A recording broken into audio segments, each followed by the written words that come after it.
Me llamo Alejandra, tengo 34 años y estoy sentada en un juzgado de lo familiar, observando cómo mi esposo, con quien estuve casada 8 años, se ríe mientras firma los papeles del divorcio. Mauricio siempre pensó que yo era solo su mujer trofeo, sin ambiciones propias. Lo que nunca imaginó fue que, mientras él me engañaba con su compañera de oficina, yo estaba construyendo un imperio justo bajo sus narices. El juez está a punto de leer mi declaración financiera y no veo la hora de ver cómo desaparece esa sonrisa soberbia de su cara. Pero antes de contarte cómo fue que esa expresión de arrogancia se desmoronó por completo, cuéntame desde dónde me estás viendo y no olvides dar like y suscribirte, especialmente si alguna vez tuviste que defenderte cuando nadie lo esperaba de ti. Yo era una chica de un pueblito en Jalisco que se mudó a la Ciudad de México para estudiar la universidad, con sueños grandes y una mochila llena de ilusiones.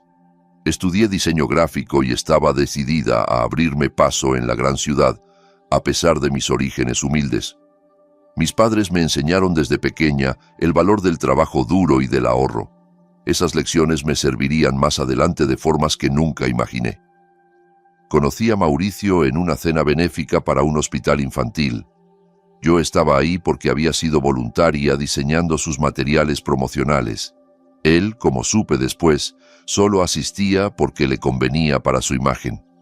Mauricio venía de una familia adinerada de abolengo, trabajaba como banquero de inversiones y tenía ese tipo de seguridad que solo da el no haber tenido que preocuparse jamás por el dinero. «Tú no pareces de aquí», fueron sus primeras palabras hacia mí. Ahora entiendo que fue tanto una ofensa como un adelanto de lo que sería toda nuestra relación.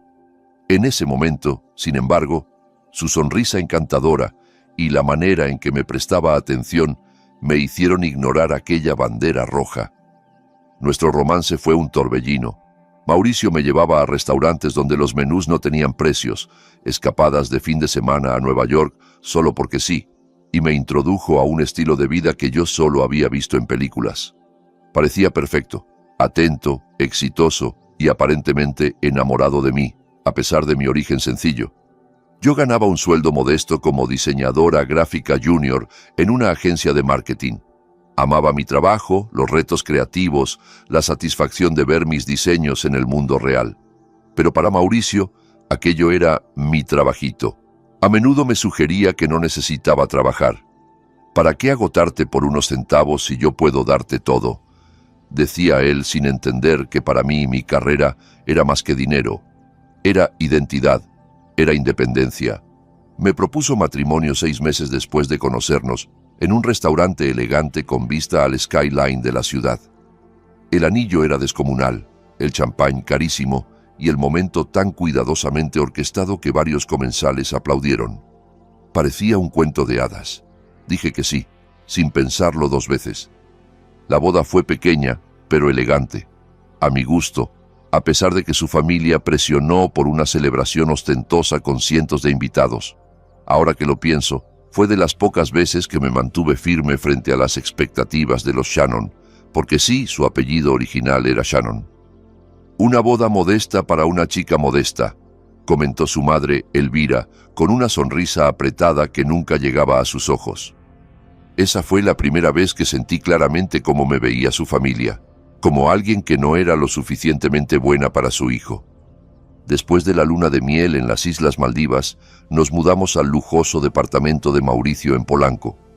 Todo era minimalista, carísimo y frío, exactamente como su familia. Intenté darle calidez, fotos, cuadros con color, detalles personales, pero Mauricio prefería la estética sobria, esa que demostraba riqueza más que personalidad. Los primeros signos de conflicto aparecieron pronto. Mauricio cuestionaba cada decisión decorativa que tomaba, criticaba a mis amistades y hacía comentarios sutiles pero hirientes sobre mi carrera. «El diseño gráfico está muy visto», dijo una vez después de conocer a mis compañeros. «Tú podrías ser excepcional, pero estás desperdiciando tu talento haciendo loguitos para empresas que nadie conoce». Intenté encajar en su círculo social.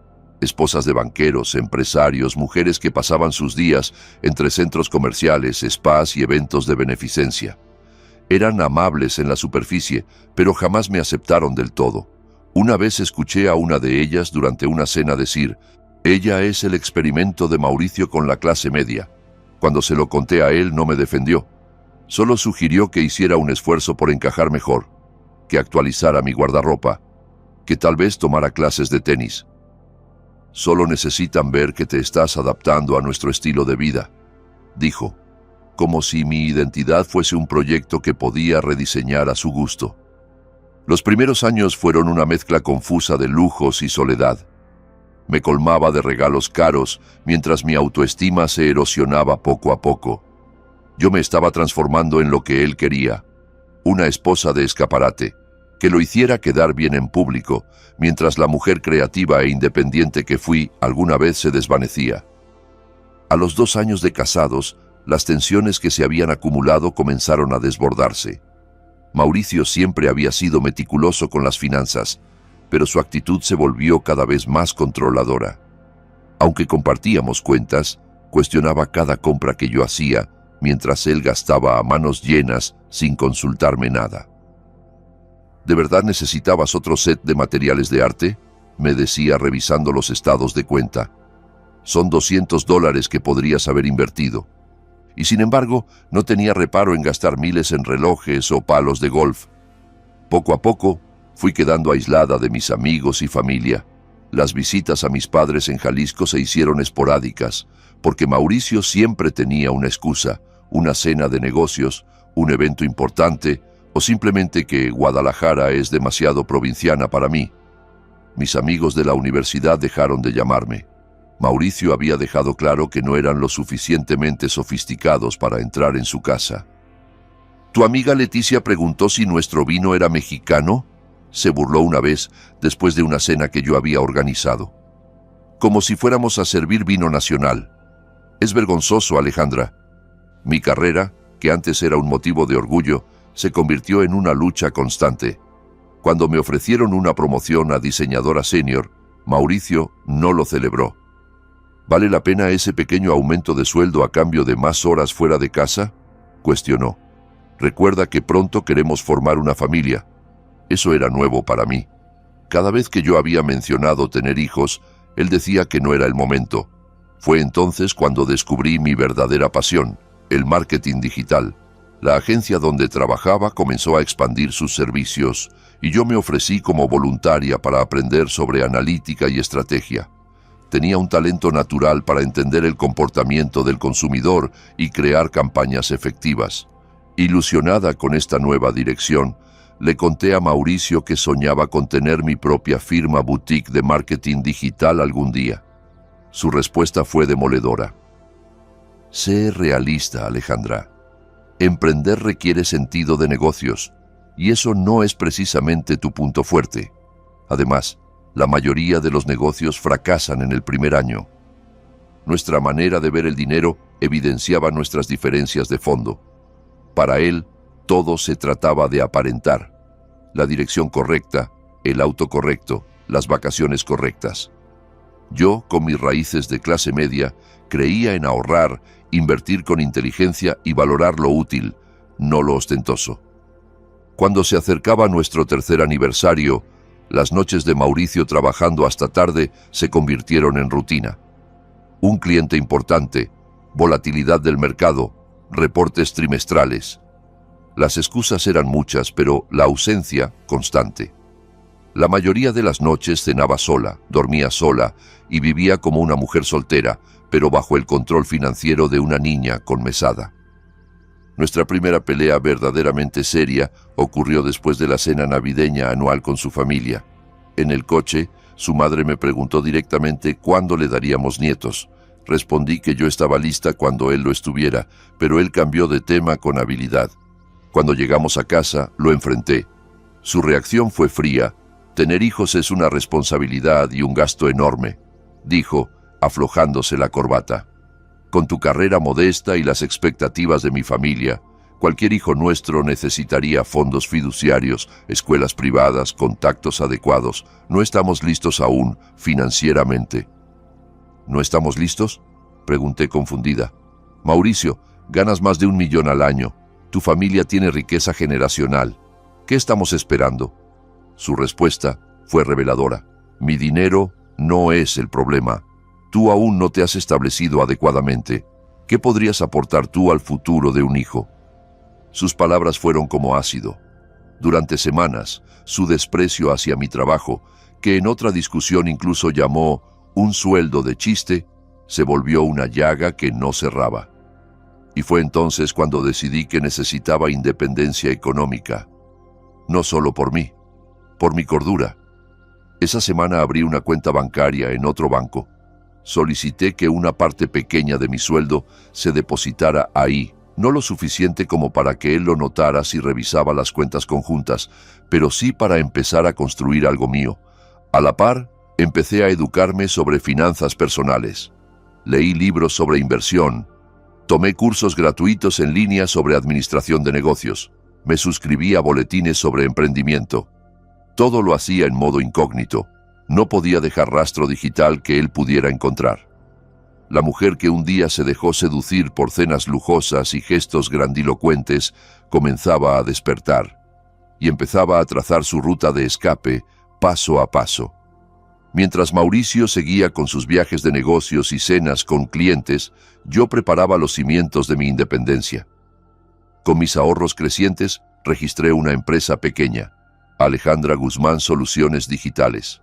Monté un sitio web profesional donde mostraba mi portafolio y mis servicios. Mi primer reto fue encontrar tiempo para trabajar sin que Mauricio lo supiera.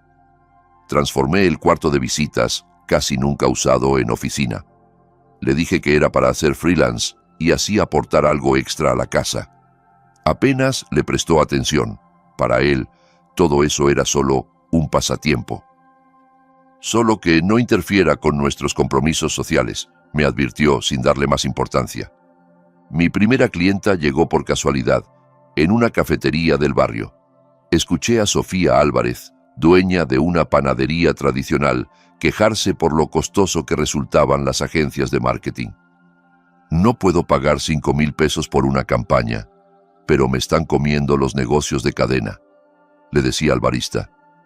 Me acerqué, me presenté, le conté mi experiencia y le ofrecí ayudarla por una fracción del precio, con la condición de que yo estaba armando mi portafolio. Sofía aceptó, y los resultados superaron todas las expectativas. Su interacción en redes sociales aumentó un 300% y una campaña de correos bien dirigida le trajo nuevos contratos de catering para empresas. Ese antes y después fue tan evidente que Sofía me recomendó con otros pequeños empresarios. Además, se volvió una amiga genuina, algo que hacía mucho no sentía. Era auténtica, trabajadora, y valoraba mis habilidades como Mauricio nunca lo hizo. «Tienes un don, Ale», me dijo una tarde. «Entiendes qué hace único a un negocio y sabes comunicarlo al cliente». Trabajaba de noche cuando Mauricio no estaba. Convertí nuestro vestidor en un pequeño estudio improvisado para hacer llamadas con clientes. Usaba cobijas viejas de la universidad para insonorizar. Cada cliente nuevo era una mezcla de euforia y miedo. Euforia porque el negocio crecía, miedo porque si me descubría habría confrontación. Cometí errores, cobré poco por proyectos complejos, prometí tiempos de entrega que me desbordaban.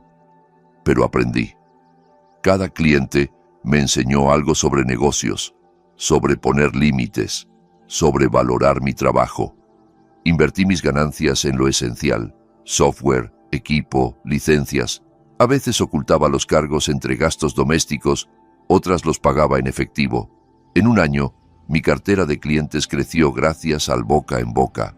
En vez de gastar las ganancias, las reinvertía en el negocio y también empecé a ahorrar para futuras inversiones. Mauricio seguía sin darse cuenta. Creía que mi renovada seguridad era por fin adaptarme a su mundo, no por realización profesional. El momento que lo cambió todo llegó cuando trabajé con una diseñadora de joyas local. Sus ventas se dispararon tras una campaña que le diseñé. tanto que su historia fue publicada en una revista para emprendedores. Tuve que rechazar que mencionaran mi nombre, alegando razones de privacidad, pero el éxito me dio credibilidad frente a clientes más grandes. Gracias a Sofía conocí a Natalia Kim, una empresaria tecnológica que había vendido su primera startup por varios millones y estaba lanzando un nuevo proyecto. Al principio me contrató para algo pequeño, pero pronto se convirtió en clienta habitual y mentora. «Estás cobrando demasiado poco para lo que sabes hacer», me dijo una tarde, revisando mi lista de tarifas. «Triplica tus precios y verás cómo cambia la percepción de tu valor».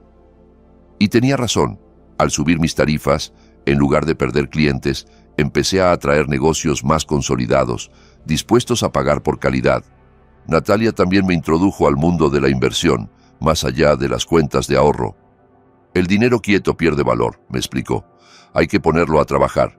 Bajo su guía, comencé a hacer inversiones estratégicas en empresas tecnológicas emergentes, entre ellas la nueva startup de Natalia, especializada en soluciones de inteligencia artificial para pequeños negocios.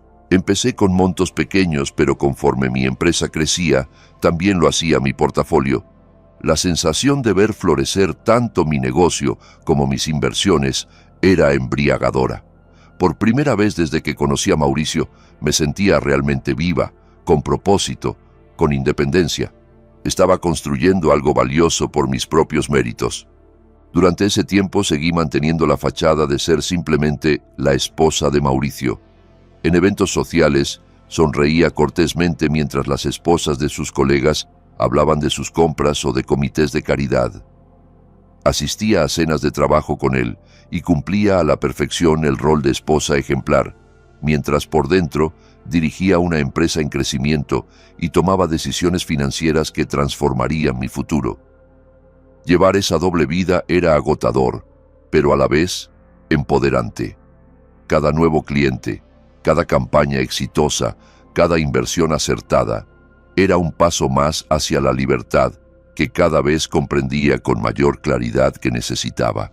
A los 5 años de casados, la fachada empezó a resquebrajarse. Todo comenzó con un mensaje que apareció en el celular de Mauricio mientras él se duchaba. Una vista previa en la pantalla mostraba un texto de alguien llamado V. «Ya te extraño. Anoche fue». El resto del mensaje desapareció antes de que pudiera leerlo, pero la sospecha quedó sembrada y era imposible ignorarla.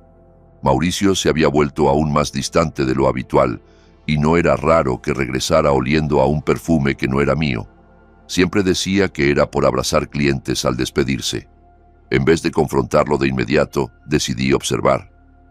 Analicé sus patrones. Reuniones los jueves hasta tarde, supuestas conferencias de fin de semana de las que no encontraba rastro en internet, cenas con clientes siempre en el mismo restaurante lujoso. El jueves siguiente, le dije que iría a ayudar a Sofía con un evento especial en su panadería. En realidad, estacioné mi auto cerca del restaurante al que solía ir. A las 8:30 llegó su BMW.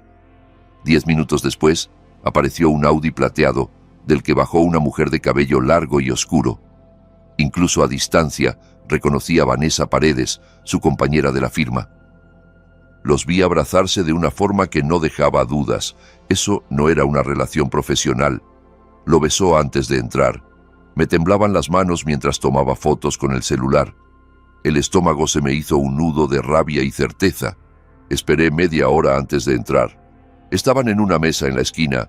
Él le tenía la mano encima y se inclinaban el uno hacia el otro, en tono íntimo. Me acerqué en silencio, con el corazón latiendo con tanta fuerza que juraba que se escuchaba. «Con razón las reuniones nocturnas», dije, con voz más firme de lo que imaginaba. Mauricio se sobresaltó. Su rostro pasó por sorpresa, culpa, y terminó en fastidio por haber sido descubierto. Vanessa tuvo la decencia de ruborizarse y excusarse para ir al baño. «Alejandra, no es lo que parece», empezó con ese tono de vendedor que usaba con sus clientes difíciles. «Ah, ¿no? Porque parece que estás cenando con tu amante mientras tu esposa cree que estás trabajando». La conversación fue surreal. Mauricio pidió disculpas a medias, dijo que solo era algo físico y tuvo el descaro de culparme por su infidelidad. «Te has obsesionado con tus proyectitos freelance», dijo en voz baja, viendo que otros comensales empezaban a notar la tensión. «Te has vuelto aburrida, Alejandra, sin ambición. ¿Cuándo fue la última vez que hiciste un esfuerzo por nuestro matrimonio?» Salí del restaurante sola. Manejé sin rumbo por horas antes de volver al departamento. Mauricio llegó después de medianoche, con promesas de terminar la relación con Vanessa, de ir a terapia, de hacer un segundo viaje de luna de miel. Y por razones que ni yo entendía en ese momento, fingí que lo consideraría. «Necesito tiempo», le dije, y no mentía. Necesitaba tiempo, no para perdonarlo, sino para planear mis próximos pasos. Las semanas siguientes fueron una danza de engaños mutuos. Mauricio se volvió extrañamente atento, flores, cenas, detalles. Mientras tanto, yo aprovechaba mis reuniones con clientes para consultar con abogados de divorcio. Una de esas abogadas, Teresa Vargas, recomendada por Natalia, era una fuerza de la naturaleza. Me expuso con claridad la realidad de mi situación. En México, el reparto de bienes se hace conforme al régimen matrimonial. Sin capitulaciones, los bienes adquiridos durante el matrimonio se consideran mancomunados. Aprendí sobre las complejidades de divorciarse de alguien con dinero familiar, la necesidad de documentar todo y la importancia de actuar con inteligencia. Teresa me aconsejó reunir toda la información posible antes de dar un paso. El conocimiento es poder, Alejandra, especialmente en un divorcio. Mi labor de investigación terminó abruptamente cuando Mauricio encontró mi historial de búsqueda en la computadora compartida. Olvidé usar el modo incógnito en una búsqueda, proceso de descubrimiento financiero en el divorcio. Su reacción fue inmediata y aterradora. Me acorraló en la cocina, agitaba su celular con una captura de pantalla. ¿Esto es lo que has estado haciendo? ¿Planeando divorciarte y quitarme mi dinero? Su cara estaba roja, una vena saltaba en su frente. Déjame decirte algo, Alejandra. Sin mí no eres nada, nada. Los abogados de mi familia se encargarán de eso. Me mantuve serena, lo cual solo lo enfureció más. No estoy planeando nada, Mauricio. Solo investigaba después de lo que pasó. ¿Tú no harías lo mismo? Pareció calmarse ante mi respuesta, pero la amenaza quedó en el aire. Esa noche moví todos mis documentos importantes a una nube segura y comencé a transferir archivos digitales a memorias que guardé en una caja fuerte en el banco. Mauricio no tenía idea. El golpe final llegó 3 semanas después. Mientras organizaba nuestro closet, una tarea en la que él nunca se involucraba, encontré una pequeña caja de joyería escondida dentro de unas botas invernales. Dentro había un recibo de Tiffany's por una pulsera de diamantes, fechada 2 meses atrás. Yo nunca recibí tal regalo. A pesar de saber de la infidelidad, esa prueba física de su inversión emocional en otra mujer me dolió de una forma inesperada. El recibo mostraba una compra de casi 300,000 pesos, dinero que, en teoría, era de ambos. Antes de poder digerir esta nueva traición, escuché que se abría la puerta principal. Voces, risas, Mauricio y una mujer. Me quedé congelada en el closet. Entraron a la recámara. Claramente no esperaban que estuviera en casa a media tarde. Salí y los encontré abrazados al pie de la cama que habíamos compartido 5 años. «¡Alejandra!», exclamó Mauricio, sin siquiera apartarse de Vanessa. «Se supone que estabas trabajando». «Tomé mediodía libre», respondí, sorprendida de mi propia calma. Claramente debí haber llamado antes. Lo que siguió no fue la escena dramática que muestran en las películas. Mauricio fue frío y pragmático. «Bueno, esto ahorra una conversación incómoda», dijo, acomodándose la corbata. «Quiero el divorcio, Alejandra. Vanessa y yo tenemos planes a futuro». Habló con una seguridad absoluta, como si él estuviera en control. Me ofreció generosamente quedarme con mis pertenencias personales y un pequeño fondo para empezar de nuevo. El departamento, las inversiones, incluso el arte que habíamos elegido juntos, todo se lo quedaría él. «Mis abogados te contactarán», concluyó. confundido al ver que no lloraba ni rogaba. Deberías ir buscando otro lugar donde quedarte, desde esta noche. En realidad, le respondí, como esta sigue siendo legalmente mi residencia, me voy a quedar. Ustedes pueden buscarse un hotel. Su rostro se endureció. Vanessa lo tomó del brazo. Vamos, Mauricio, esto lo resolvemos luego. Antes de salir, él se volvió una última vez. Te vas a arrepentir de no aceptar mi oferta. Cuando mis abogados terminen contigo, te va a alcanzar apenas para un cuartito en Iztapalapa. Cerré la puerta tras ellos, me recargué contra ella, y por primera vez desde que descubrí la infidelidad, sonreí. Mauricio no tenía idea de lo que se venía. Al día siguiente, Mauricio se llevó la mayoría de su ropa y objetos personales del departamento. Yo cambié las chapas esa misma tarde. ¿Legalmente cuestionable? Tal vez, pero necesitaba tiempo para documentar todos los bienes antes de que intentara llevarse algo más. Su suposición de que yo era una ignorante en temas financieros quedó evidente en su primera oferta de liquidación, una única suma de $75,000 y 6 meses de gastos. A cambio, yo no reclamaría nada más, ni del departamento que amueblé, ni de nuestras inversiones conjuntas. Está probando el terreno, dijo Teresa cuando vio la oferta. Cree que no sabes tus derechos ni el verdadero alcance del patrimonio común. Con su guía, rechacé la oferta y activamos el proceso de descubrimiento financiero, un mecanismo legal que obliga a ambas partes a revelar todos sus bienes y deudas. La respuesta de Mauricio fue obstaculizar todo, retrasos, evasivas, informes incompletos. Es una táctica común, me tranquilizó Teresa. Quieren agotarte, hacerte gastar y rendirte. Lo que Mauricio no sabía era que yo llevaba años anotando cada cuenta, cada transacción, incluso las que él creía secretas. Y más importante, ya tenía mis propios recursos y eran significativos. Después de evaluar todo con Teresa, decidimos ocultar temporalmente el verdadero valor de mi empresa e inversiones durante las primeras fases del juicio. Legalmente, los negocios fundados durante el matrimonio pueden considerarse bienes comunes, pero Teresa encontró una posible excepción. Mauricio había desalentado activamente mi emprendimiento y nunca aportó ni un peso para su creación. Revelaremos todo en el momento adecuado, me aseguró. Por ahora, dejemos que siga creyendo su propio cuento sobre ti. Mientras el proceso legal avanzaba lentamente, Mauricio inició su propia campaña social. Amigos en común dejaron de contestar mis llamadas. Las invitaciones desaparecieron.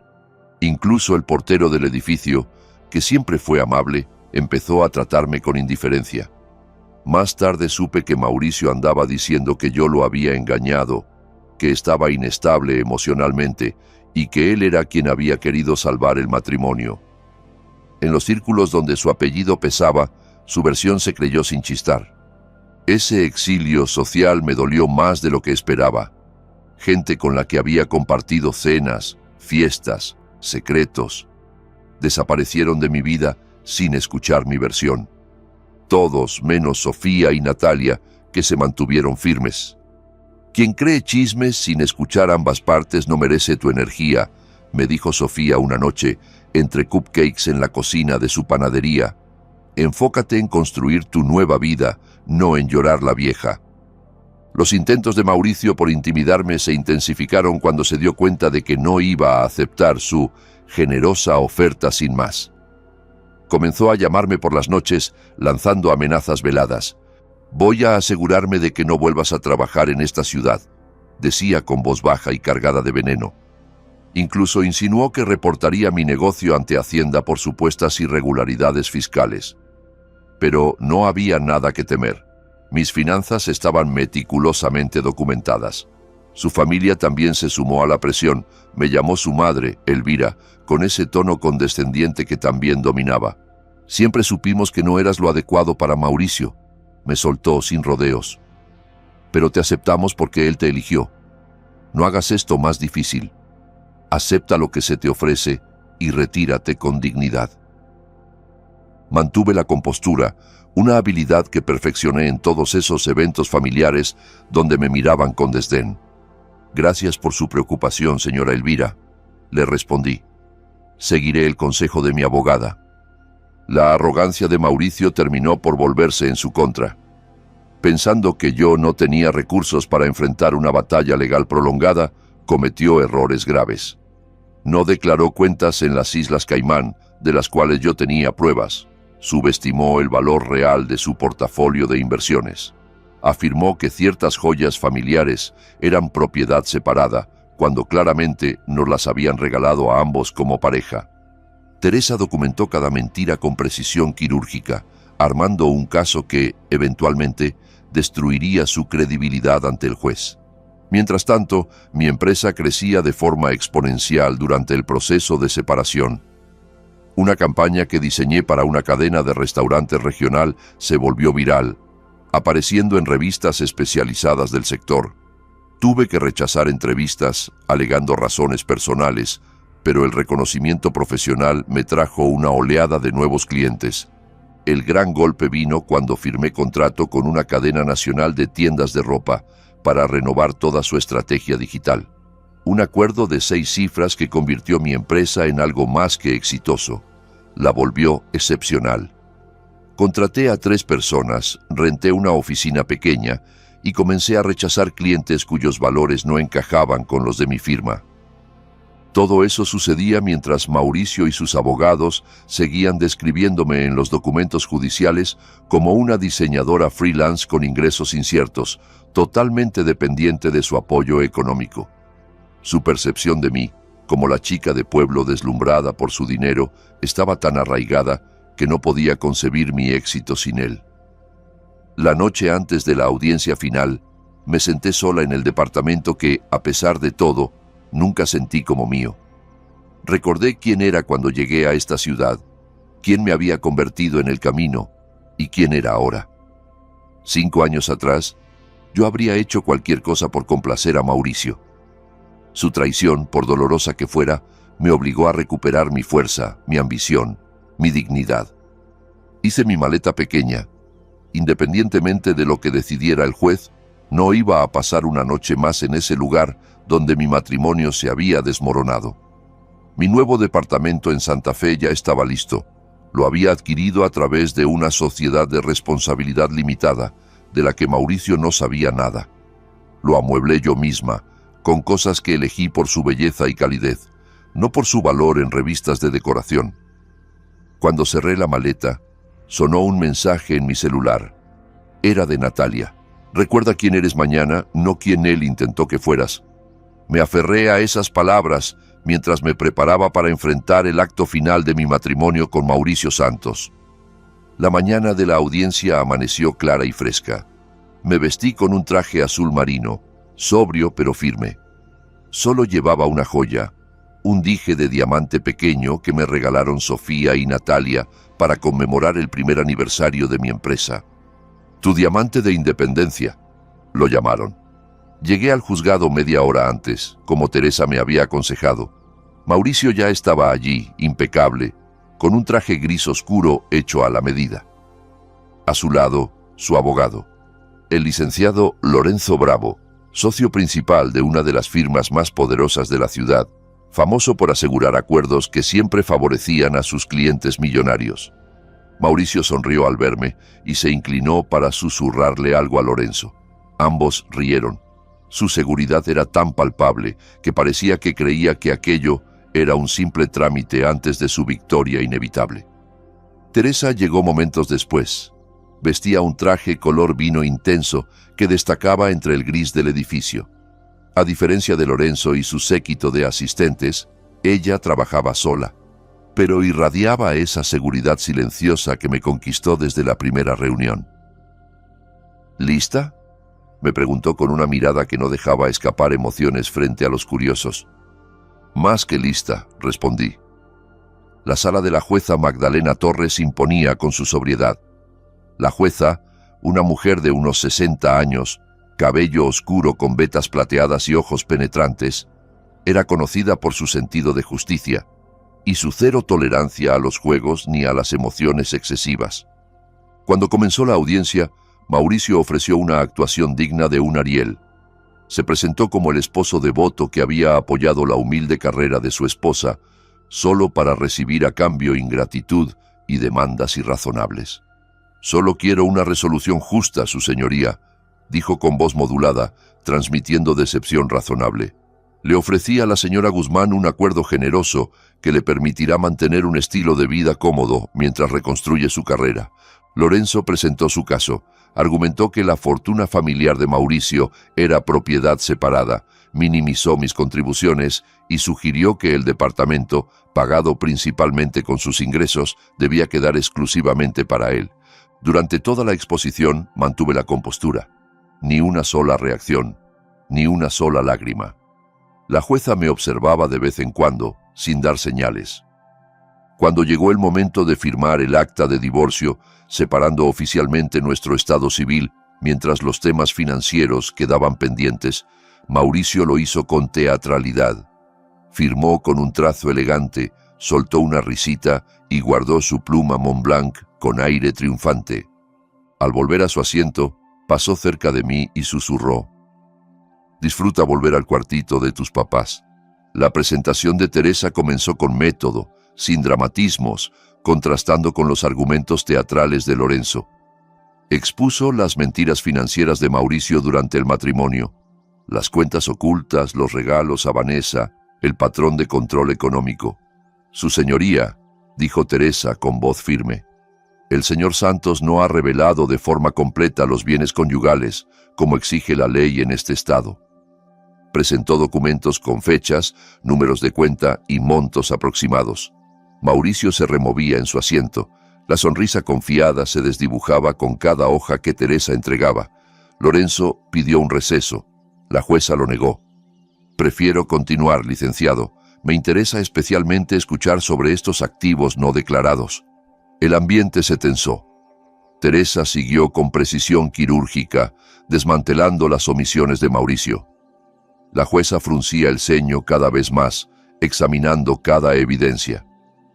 «Además», continuó Teresa, «solicitamos que el tribunal considere el patrimonio independiente de la señora Guzmán, establecido durante el matrimonio, sin aportación alguna del señor Santos».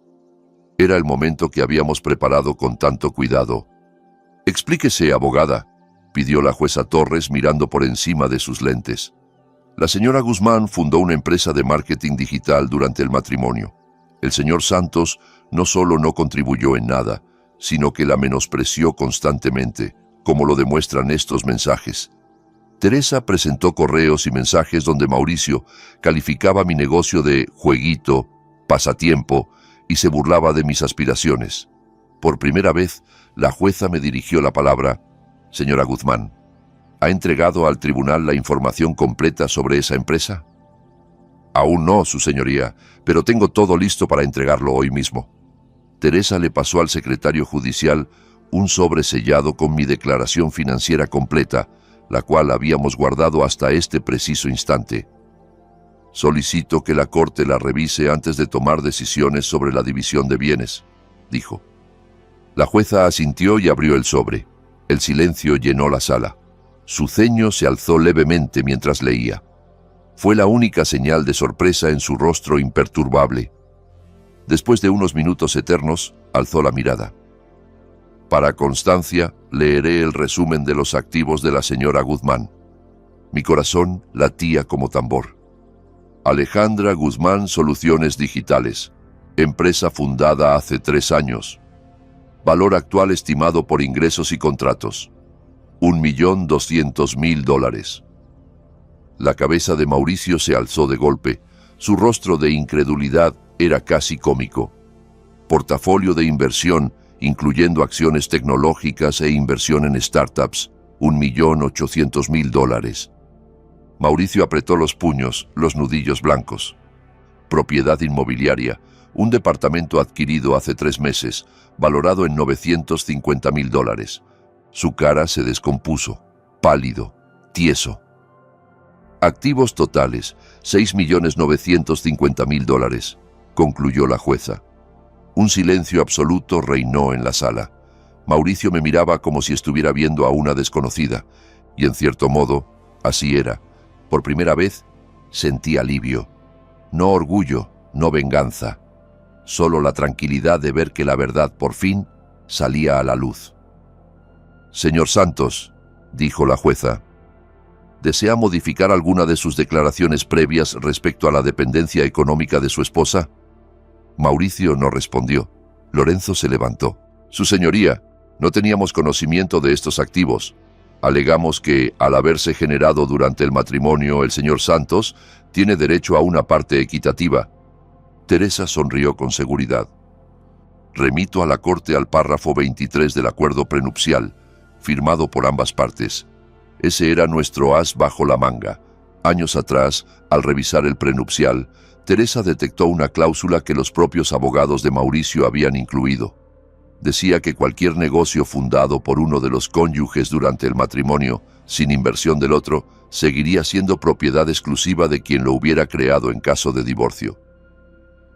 La cláusula, pensada para proteger al señor Santos, explicó Teresa, también protege a la señora Guzmán, cuya empresa fue construida sin ninguna participación ni apoyo de él. La jueza revisó el documento con detenimiento. «El lenguaje es claro», dijo finalmente. «Continúe, licenciada». Teresa presentó pruebas de que yo había creado el negocio desde cero, con mis propios ahorros, reinvirtiendo utilidades. También incluyó declaraciones de clientas como Natalia y Sofía, que avalaban mi trabajo independiente y mis capacidades. Mientras Teresa hablaba, observaba a Mauricio. El mismo que había reído al firmar los papeles del divorcio una hora antes, ahora estaba inmóvil, roto. Vanessa, que había estado sentada en la parte trasera de la sala, se levantó y salió sin decir palabra. La jueza se tomó 30 minutos para revisar todo. Cuando regresó, su veredicto fue claro. Con base en las pruebas y el acuerdo prenupcial, la Corte determina que Alejandra Guzmán Soluciones Digitales y su portafolio de inversiones constituyen propiedad separada de la señora Guzmán. Mauricio soltó un ruido ahogado, mitad jadeo, mitad protesta. Además, continuó la jueza, dada la falta de transparencia del señor Santos respecto a los bienes conyugales, la división del resto de los activos será más favorable a la señora Guzmán. El resto fue un torrente legal que apenas escuché. Lo esencial era claro. Me quedaba con mi empresa, mis inversiones y mi nuevo hogar.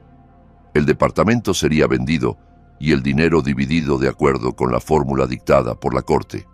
Al salir, Mauricio se me acercó, su abogado intentando detenerlo. «Todo esto lo planeaste», me espetó entre dientes, humillado y furioso. «Años esperando destruirme». Lo miré a los ojos, sin odio, sin miedo. «No, Mauricio. Mientras tú destruías lo que teníamos, yo construía algo para mí. Esa es la diferencia entre tú y yo». Teresa me tomó del brazo y lo dejamos atrás, solo, en esa sala vacía donde su soberbia se había hecho polvo. Salir de ese juzgado no fue una victoria, fue una liberación. Sentí cómo se desprendía el peso de años de mentiras, tanto suyas como las que yo tuve que ocultar por sobrevivir. Mauricio intentó interceptarme afuera.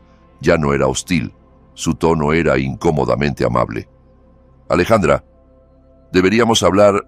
Creo que te subestimé. Tal vez fuimos apresurados. Podríamos ser una pareja poderosa». Estuve a punto de reír. Qué transparencia tan grotesca. Ahora que conocía mi patrimonio, volvía a interesarle. «No hay nada que discutir, Mauricio. El juez ya decidió». «Aún me importas», dijo. «Lo que construiste lo podríamos hacer juntos». Teresa lo interrumpió con frialdad. «Toda comunicación será exclusivamente a través de abogados a partir de ahora». Esa noche cené con Sofía, Natalia y Teresa en un restaurante tranquilo con vista al lago. Pedimos champán, no para celebrar que Mauricio había perdido, sino para brindar por los comienzos nuevos. «Por Alejandra», dijo Natalia levantando su copa, «que construyó un imperio mientras un tonto miraba para otro lado». Una semana después me mudé a mi nuevo penthouse, elegido por mí, decorado por mí. con ventanas que daban al cielo abierto y espacios cálidos, lejos del lujo frío que había compartido con Mauricio. Con el divorcio ya finalizado, pude salir al mundo con mi empresa. Expandí mis oficinas. Contraté un equipo con mi misma visión: ayudar a negocios auténticos a conectar con sus clientes. En un año, teníamos clientes en todo el país y comenzábamos a expandirnos a nivel internacional. Nombré a Sofía directora de operaciones. Su talento para la gestión era el complemento perfecto para mi visión estratégica y creativa. Volví a visitar a mi familia. Mauricio me había ido aislando, criticando sus modales, sus costumbres. Ahora pasaba las Navidades en Guadalajara, cocinando con mi mamá, jugando con mis sobrinos, recordando quién era. «Siempre supimos que eras extraordinaria», me dijo mi mamá. «Solo nos preocupaba que lo olvidaras». Aunque todo iba bien profesionalmente, emocionalmente no siempre fue fácil. A veces despertaba con rabia por haberme minimizado tanto, o me preguntaba cómo no vi las señales. Empecé terapia. La doctora Ramos, especialista en relaciones manipuladoras, me ayudó a entender que hasta las personas fuertes pueden caer en esas trampas emocionales. Sanar no es lineal, me repetía. Algunos días te sentirás poderosa, otros rota. Ambas emociones son válidas. 6 meses después del divorcio, fundé la Fundación Libertad Financiera para Mujeres. Ayudamos a mujeres que salen de relaciones abusivas a lograr independencia económica. Becas, mentorías, talleres prácticos sobre dinero y emprendimiento. Mi historia se volvió charla en foros de negocios femeninos. La independencia financiera no es solo dinero, decía. Es libertad para decidir por ti misma, no por necesidad, ni por miedo. Un año después del fallo del divorcio, me topé con Mauricio en una gala. Iba con una nueva pareja. No era Vanessa. Me saludó con tono suave. «Te ves bien, Alejandra. Escuché que tu empresa está haciendo cosas increíbles». «Así es», le respondí sin más. «Nunca vi tu potencial», confesó tras una pausa incómoda. «Estaba tan enfocado en moldearte que nunca supe quién eras en realidad». Lo miré, y no sentí odio ni amor, solo una compasión distante por alguien que medía el valor humano con una vara tan pobre. «Espero que encuentres lo que estás buscando, Mauricio». Esa noche, ya en casa, pensé en todo lo que había pasado.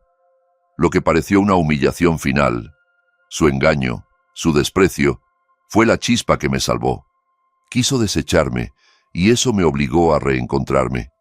Volví a salir con gente, pero con límites más sanos. Ya no necesitaba encajar. Quien estuviera conmigo tendría que quererme como soy, con mis triunfos, y también con mis cicatrices. Mi vida no es perfecta, ninguna lo es, pero es mía, y eso lo cambia todo. Mi patrimonio sigue creciendo, pero más importante, crece mi propósito. Si estás leyendo esto y sientes que te han subestimado, tal vez ese final que tanto temes es solo el comienzo disfrazado que necesitas. Tu valor no depende de quien no lo supo ver. ¿Alguna vez alguien te subestimó y le demostraste lo contrario? Cuéntalo en los comentarios. Y si esta historia te resonó, dale like, suscríbete y compártela con alguien que necesite recordar que su valor no se mide con los ojos de otro. Gracias por escuchar mi historia. Y recuerda, a veces perder lo que creías que querías te lleva justo a lo que verdaderamente necesitas.